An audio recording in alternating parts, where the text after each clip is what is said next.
আপনাকে সমাজের মানসিকতাটা চেঞ্জ করতে হবে।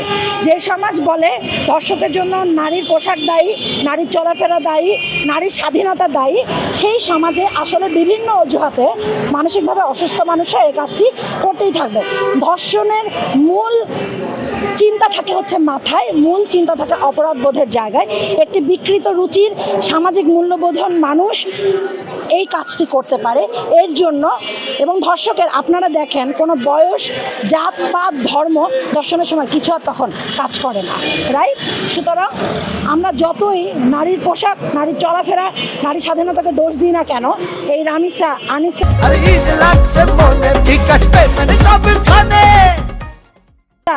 এদের তো পোশাকে কোনো দোষ ছিল না।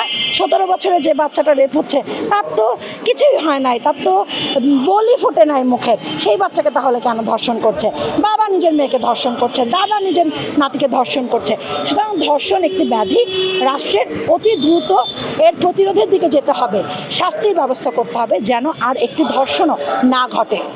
দোষিতাকে সাহায্য করার থেকে ধর্ষণ আটকানোটা বেশি জরুরি।